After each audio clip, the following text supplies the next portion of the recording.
In the annals of global history, certain empires command immediate recognition: Rome, the British Empire, the Mongols. Yet, one of the most enduring, expansive, and influential powers in human history often goes curiously unmentioned, a silence that belies its monumental impact. We're talking about an empire that endured for 6 centuries, sprawling across 3 continents, shaping the destinies of diverse populations. Why does such a colossal entity, a true geopolitical marvel, remain largely an afterthought in popular discourse? This question lies at the heart of our exploration today. Our focus today is the Ottoman Empire. For too long, its narrative has been confined to academic circles or niche historical interests, particularly in Western-centric educational systems. This oversight is not merely an academic footnote, it represents a significant gap in our collective understanding of world history. The Ottomans were not merely a regional power, they were a global force, a crucible of cultures, religions, and economic prowess that stood as a formidable peer, and often a superior, to contemporary European states for centuries. It's time to pull back the curtain. The sheer duration of the Ottoman Empire's existence is staggering. Imagine an empire that spanned from the late 13th century, founded around 1299, all the way to its dissolution after World War I, formally in 1922. This unbroken reign of over 6 centuries is an almost unprecedented feat of imperial governance and resilience. To put this into perspective, think of the Roman Empire, often lauded for its longevity. Its unified Western form lasted roughly half that time. The Ottomans proved that an adaptive, complex administrative structure could sustain power for an extraordinary period. At its zenith, the Ottoman Empire commanded a truly immense territory. Its reach extended across southeastern Europe, North Africa, and the Middle East, effectively connecting, or dominating, 3 major continents. This wasn't merely a contiguous landmass. It was a complex web of cultures, economies, and strategic choke points. From the gates of Vienna to the sands of Yemen, and from the shores of Algeria to the vast plains of Iraq, Ottoman authority was a tangible reality for millions. This geographical dominion made it a central player in global affairs. To fully grasp the scale of this empire, let's look at the numbers. At its peak, the Ottoman Empire encompassed an astonishing 5.2 million square kilometers, or approximately 2 million square miles. For context, this is roughly equivalent to half the size of the United States today, or larger than the entirety of the European Union. Managing such an immense territory, with its diverse climates, terrains, and populations, required an administrative and logistical genius that few empires throughout history could ever match. This was a superstate by any measure. Accompanying this vast territory was an equally immense populace. At its height, the Ottoman Empire governed an estimated 35 million people. In an era before modern census methods and widespread urbanization, this figure represents a significant portion of the global population at the time. Consider the logistical challenges of feeding, housing, governing, and defending such a diverse and dispersed population across different languages, cultures, and religions. This wasn't just raw numbers, it was a vibrant tapestry of human experience under a single, centralized authority, demonstrating exceptional imperial cohesion. No discussion of the Ottoman zenith is complete without mentioning Sultan Suleiman the Magnificent, whose reign from 1520 to 1566 is often considered the empire's golden age. His 46 years on the throne marked an era of unprecedented military expansion, legal reform, cultural flourishing, and architectural grandeur. Under Suleiman, the empire reached its territorial and economic peak, projecting its power across Europe, Asia, and Africa with unmatched authority.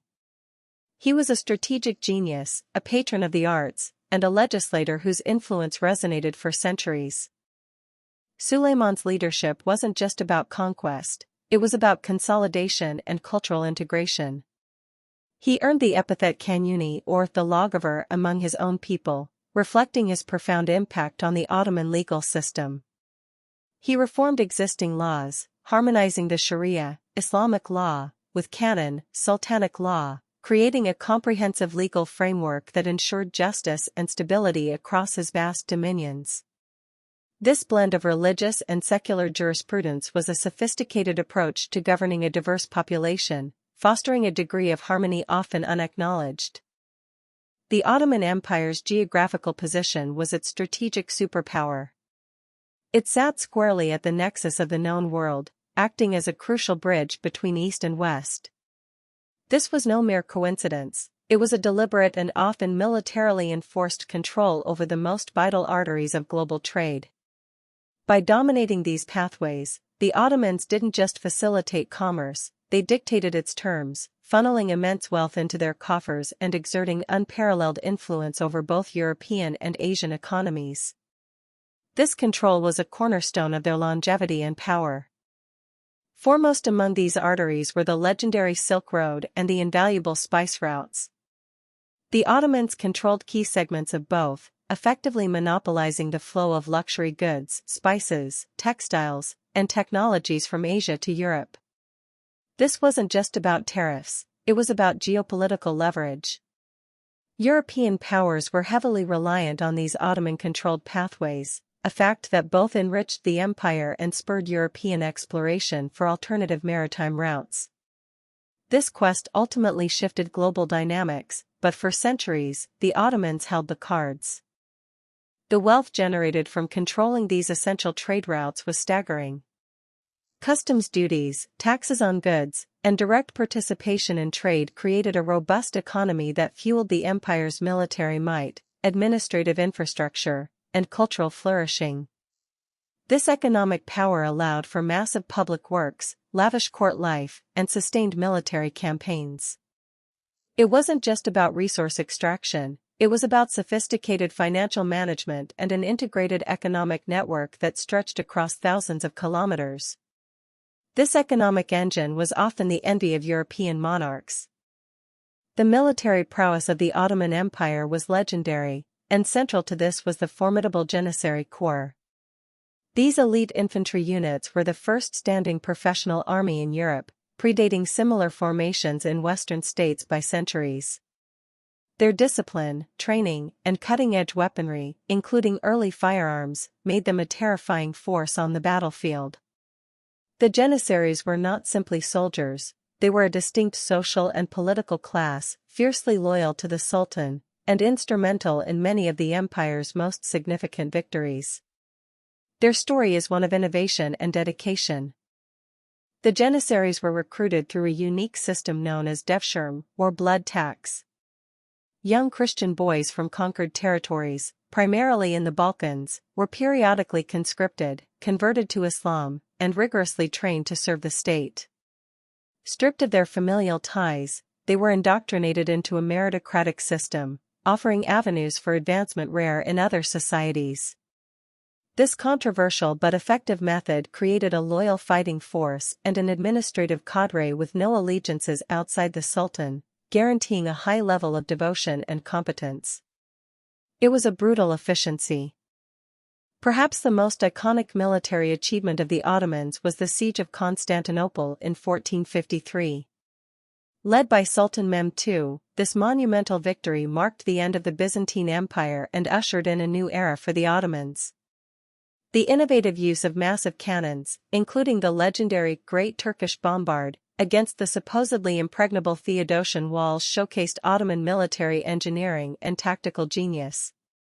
The city, renamed Istanbul, became the new imperial capital, a symbolic and strategic heart for the burgeoning empire, solidifying its place as a world power. While often lauded for its land forces, the Ottoman Empire also commanded significant naval power. Its fleets operated across the Mediterranean Sea, the Red Sea, and the Persian Gulf, protecting trade routes, projecting power, and challenging European maritime dominance. Ottoman admirals like Hayreddin Barbarossa were formidable figures, engaging in epic sea battles and securing crucial coastal territories. This dual land and sea capability allowed the Ottomans to maintain control over a vast and strategically vital maritime domain, securing its economic lifelines and projecting influence far beyond its continental borders. Governing an empire of such immense scale and diversity required an administrative system of unparalleled sophistication. The Ottomans developed a highly organized bureaucracy that allowed for efficient taxation, justice, and communication across vast distances. Unlike many contemporary European states, the Ottoman administration was largely meritocratic, drawing talent from across its diverse populations, including the Devshirme system graduates. This centralized, yet adaptive, governance structure was a key factor in its remarkable longevity, ensuring consistency and control over centuries of change and expansion. One of the most remarkable administrative innovations was the millet system. This system allowed non-Muslim communities, Christians, Jews, Armenians, and others, to govern themselves under their own religious laws, customs, and leaders, provided they paid taxes and remained loyal to the Sultan.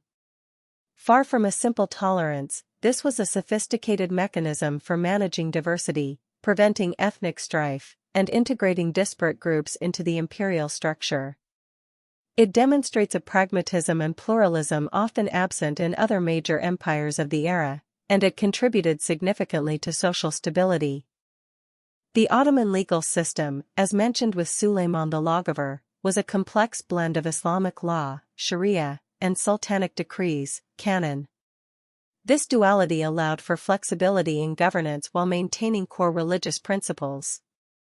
The canon provided practical regulations for administration, land tenure, taxation, and criminal justice, adapting to the diverse needs of the empire's vast territories. This systematic approach to law ensured a degree of order and predictability across the empire, laying the groundwork for societal function and stability that facilitated its long-term success. The Hagia Sophia stands as a powerful symbol of Ottoman power and transformation. Originally built as a Byzantine cathedral, it was converted into a mosque after the conquest of Constantinople in 1453.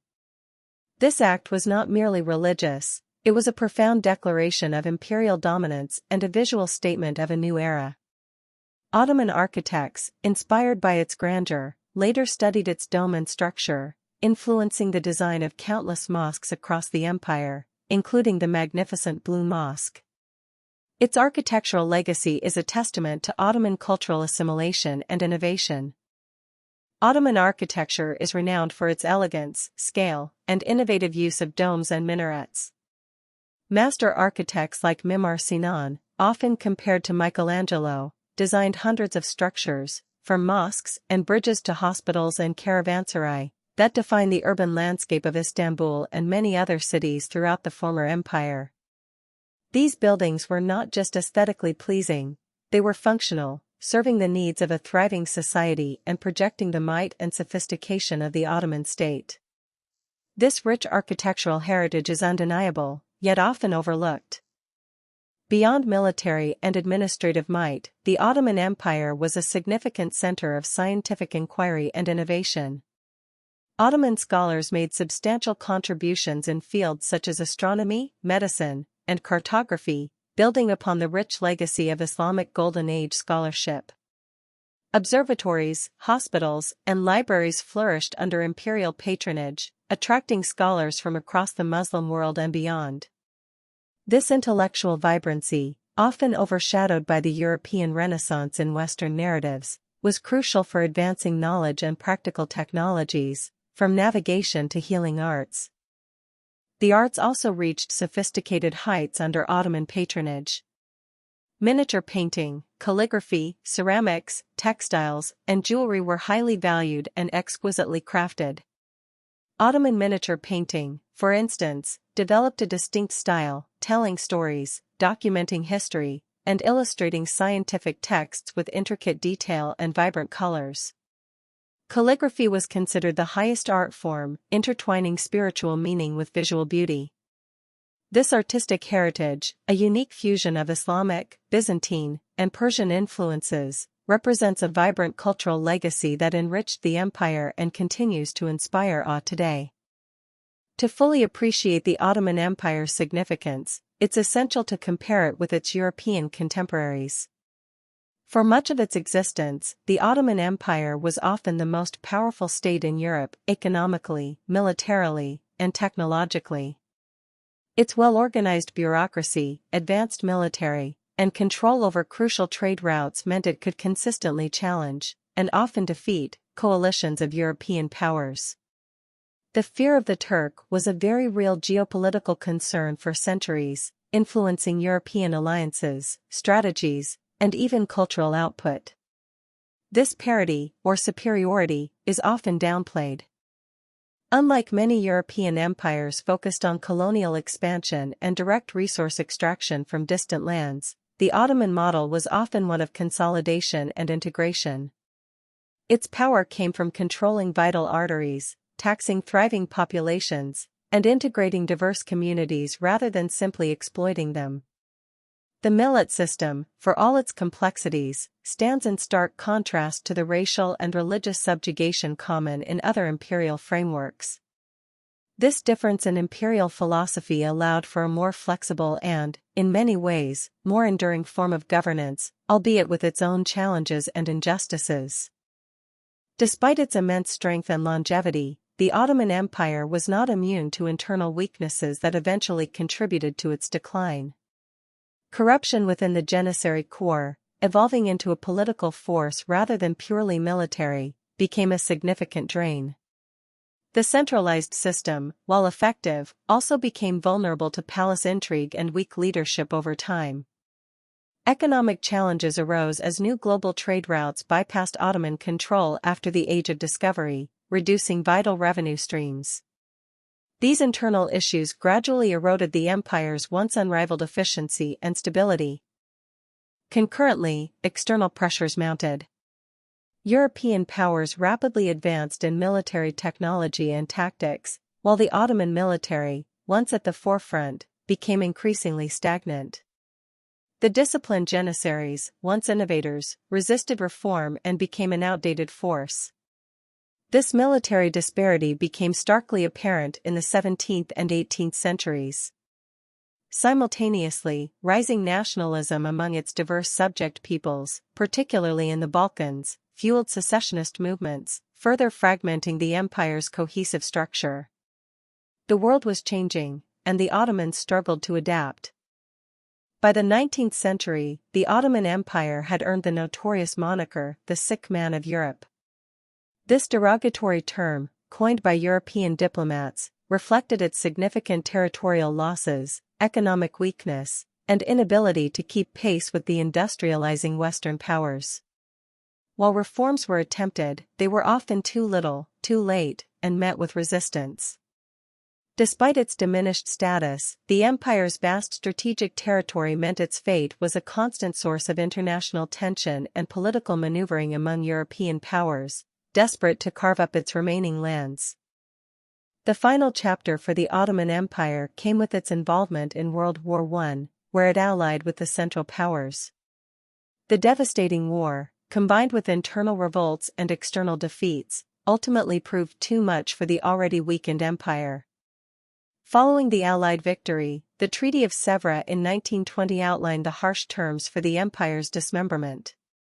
This was followed by the Turkish War of Independence, leading to the Treaty of Lausanne in 1923, which formally abolished the Ottoman Sultanate and recognized the newly formed Republic of Turkey, marking the end of a 600-year epoch. The Treaty of Sèvres, signed in August 1920, was arguably the most punitive of all the treaties imposed on the Central Powers after World War I. It effectively partitioned the vast majority of Ottoman territories, allocating zones of influence and control to various Allied powers. This treaty drastically reduced the Ottoman state to a small region in Anatolia, stripped it of its Arab provinces, and placed key areas under international control. Though never fully ratified due to the Turkish War of Independence, it clearly signaled the end of the Ottoman Empire as a major geopolitical entity. The subsequent Treaty of Lausanne in 1923, negotiated after the Turkish War of Independence, provided a more equitable settlement than Sèvres, defining the borders of the modern Republic of Turkey. This treaty officially recognized Turkey's sovereignty within its present-day borders and rescinded many of the punitive terms of Sevres. It truly marked the formal end of the Ottoman Empire and the emergence of a new nation-state, a testament to the resilience of the Turkish people and the leadership of Mustafa Kemal Ataturk. A 6th-century saga concluded, giving birth to a republic. Despite its dissolution, the Ottoman Empire left an indelible cultural legacy across its former territories. From the Balkans to the Middle East and North Africa, Ottoman influences are visible in architecture, cuisine, language, music, and social customs. Many modern nation-states in these regions grapple with and incorporate their Ottoman past, often shaping their national identity in relation to this long historical shadow. The empire's cultural contributions continue to enrich the world, a testament to its long presence and the interactions it fostered among diverse peoples for centuries. The geopolitical footprint of the Ottoman Empire is still profoundly felt today. Its former borders and spheres of influence continue to define many regional conflicts, ethnic tensions, and political alignments in the Balkans and the Middle East. Understanding contemporary dynamics in these volatile regions often requires looking back at the Ottoman administrative divisions, power structures, and the legacies of the millet system. The empire's collapse created a power vacuum and a mosaic of new states, the implications of which are still unfolding, making its study crucial for global awareness. It's truly remarkable how a political entity that governed for 600 years, dominated 3 continents, and impacted global trade and culture so profoundly can be so underrepresented in popular historical narratives. While other empires are celebrated and thoroughly scrutinized, the Ottoman narrative often appears as a secondary subplot in a Eurocentric story. This isn't just a matter of historical accuracy, it's about understanding the full complexity of human civilization and avoiding a biased, incomplete view of our shared past. The sheer scale demands attention. Perhaps part of the oversight stems from the empire's inherent complexity. It wasn't a monolithic entity but a dynamic, evolving state that navigated profound transformations over centuries. Its history is replete with contradictions, an empire that was both brutal and pragmatic, tolerant and tyrannical, innovative and resistant to change. Reducing it to simplistic narratives often misses its true grandeur and intricate tapestry. Embracing this complexity is essential for a complete understanding, moving beyond caricatures to appreciate the depth of its historical impact. Our journey through the Ottoman Empire reveals not a dusty relic, but a vibrant, formidable civilization that shaped vast swathes of the world. From its unparalleled longevity and immense geographical span to its military innovations, sophisticated administration, and rich cultural output, the Ottomans left an indelible mark. It was a global player that consistently influenced the course of history, often as a dominant force. Its story is far too significant to be relegated to the margins, and its contributions deserve a central place in any comprehensive understanding of our past.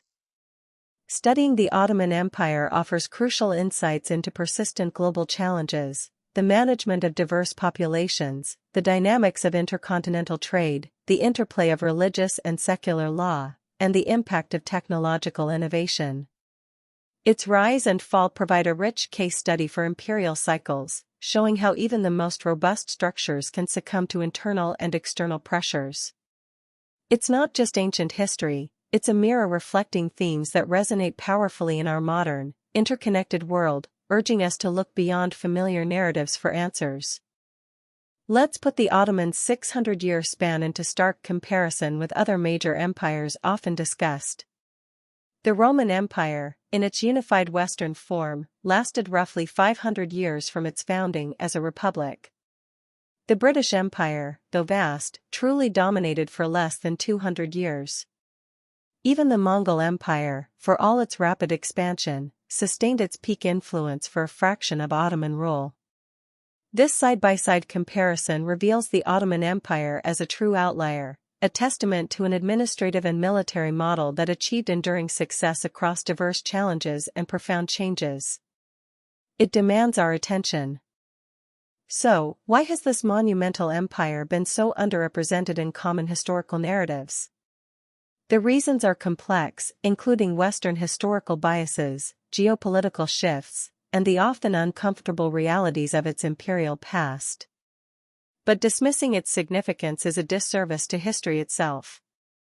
It limits our understanding of cultural cross-pollination, the evolution of statecraft, and the intricate dance of power that shaped the world we inhabit.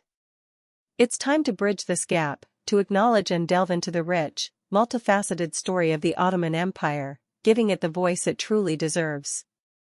This exploration is more than just recounting facts, it's a call to re-examine our historical lens.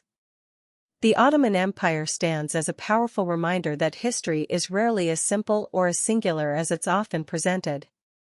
Its longevity, scale, and influence demand a prominent place in global historical education and popular understanding.